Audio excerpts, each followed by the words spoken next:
One of the most popular yoga poses is called Pigeon Pose, but it's also one of the most dangerous. Sorry, pigeon lovers, no offense. But you want to know why? Let's dive in. So the other day, I saw this yoga teacher explaining how to adjust the pigeon pose to make it better. Let's see what she says. Having trouble keeping your shin parallel to the front of your mat in pigeon pose? You don't actually need to. You have a lot of people putting emphasis on having this front shin super parallel to the front of the mat. For many of us, when we force this, we feel the tension in our knee and we don't get what we need out of the pose. So how do we practice this pose then? All right, let's pause there. What she's suggesting is a fix for forcing the body into this pose.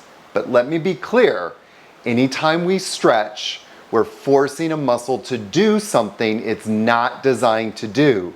The irony, she says we can adjust our foot placement to experience the benefits of pigeon pose. But are there really any benefits to this pose? If you're a human with tighter hips, forcing the shin to the top of the mat often causes us to tip over.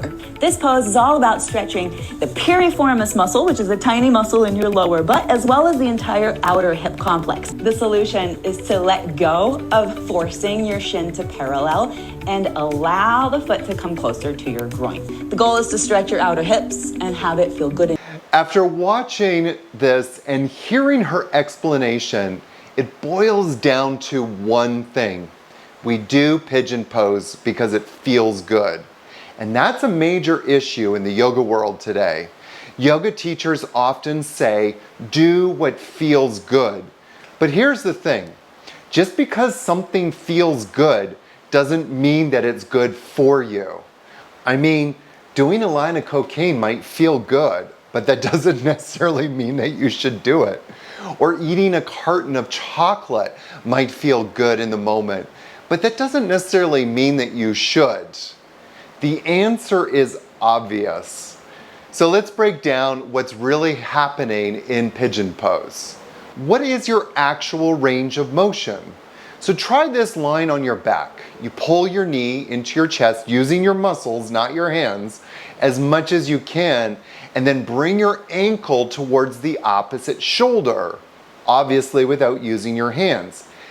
There you're going to have your natural range of motion. In pigeon pose, you're forcing your muscles beyond this range. And know this, all of these yoga teachers who can effortlessly do pigeon pose and kind of flop into it, like the one in the video, cannot mimic this pose as I just described on their back. They can't come anywhere near it.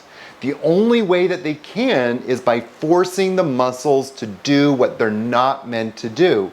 And when you push muscles beyond their limit, you stress them out and ultimately shut them off. So what does shutting off a muscle mean? Well, it means the muscle loses its ability to contract properly, which is its primary job. Muscles need to contract on demand to move bones and stabilize joints. Pigeon pose wrecks your hip rotators, and these rotators are vital for hip joint stability. If you're feeling pain in your hips or lower back, chances are your hip rotators are not functioning properly. So what can you do instead? You need to dynamically engage your muscles, not stretch them. So here's a simple exercise that you can do to get more stability. Lie on your back, bring your knee to 90-degree angle. Stabilize the thigh with your hand and move your foot across the opposite thigh as far as you can. You feel that? That's your hip rotators activating. Pigeon pose just doesn't harm your hip rotators. It overstretches your glutes, messes with your lower back, and tightens your hip flexors. All of these muscles need to shorten to stabilize your body, not be overstretched. Friends, here's the deal. If you're stretching to relieve pain, you're going to be stuck stretching forever because the pain will always come back and usually will come back with a vengeance.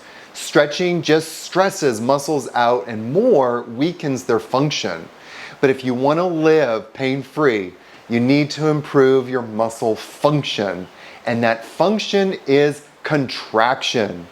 When we improve the ability of muscles to contract, we gain not only more mobility, we gain stability. And with stability, there's no more stress on the joints, which means no more pain. Here's the big takeaway. Stress causes inflammation, and inflammation causes pain. Eliminate the stress, you eliminate the pain. To eliminate the stress, we need stability. Stretching works against that by making muscles weaker and less able to contract. So here's the thing, the choice is yours. Stretch now and feel good temporarily, but suffer a lot later. Or focus on improving your muscle function and feel good now and in the long run forever.